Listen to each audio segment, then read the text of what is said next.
Since I wasn't able to be with you in class today, I wanted to create a quick video to help remind you guys how to create a scatter plot from a table in Google Sheets. This is the workbook we were working on yesterday in class. So if you remember on the bottom here, you can click on these tabs to toggle back and forth between the introduction lesson that we did yesterday, where I showed you how to do basic calculations and how to create a scatter plot in Google Sheets. And then if you click here on the bottom on lesson 6.1, this is what you guys are going to be working on in class today. You're going to take the data that you collect in your table, create a scatter plot, describe the association, write down your equation for your line of best fit, and comment on whether or not you think the y-intercept makes sense. And then you're working through these problems that follow where you're doing some calculations for the tallest man and the smallest woman who ever lived. The last question has to do with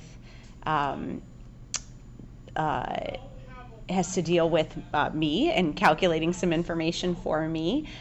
So we'll just save that for Monday. All right, so you guys can go ahead and skip that particular problem. Here's how we create a scatter plot in Google Sheets, okay? I've filled in some information here for John, Paul, George, and Ringo. Bonus points to you if you can figure out who I'm referring to there. And of course, LeBron James. So when we create this scatter plot, we are not interested in putting the names on that plot. We just want to grab data from their height and from the wingspan column. So I'm going to highlight those, drag down so that both of those columns are highlighted. Then I'm going to come up here to Insert, and I'm going to scroll down until I get to the chart, and it just created my scatter plot. Okay. Now if I want to add in a line of best fit, I'll come over here to Customize, and that can be found in the Series menu. If you scroll down until you see these three check boxes here, you want the one that says Trend Line. Click on that and it will put in your line of best fit. You're also going to want your equation for your line of best fit up here so you can answer the remaining questions. So I'm going to come down here, scroll down just a little bit more to where it says Label.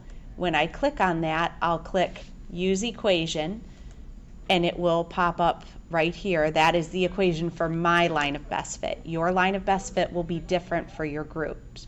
What I'd like you to make sure you do in your group is check in with each other once you create that scatter plot to make sure you all have the same line of best fit within your team. Then you'll move on and answer these equations. As you work through E and F, I want you to remember that your line of best fit is an approximation. It's a prediction of what could happen either before or after the moment you collected your data, which is for the height and wingspan of your teammates. Predictions are just that. They are a prediction. So sometimes they come up with results that don't necessarily make sense in the real world, and that's okay. For example, when I interpret my y-intercept here, it's saying it's negative 13.8. That doesn't really make sense to me that someone would have a negative wingspan, but that's because my line of best fit is a prediction. And so it's just predicting all the way back to 0, which isn't necessarily what would happen. So you guys are going to work through this lesson today. What you don't finish in class is homework. Good luck, and email me if you have any questions.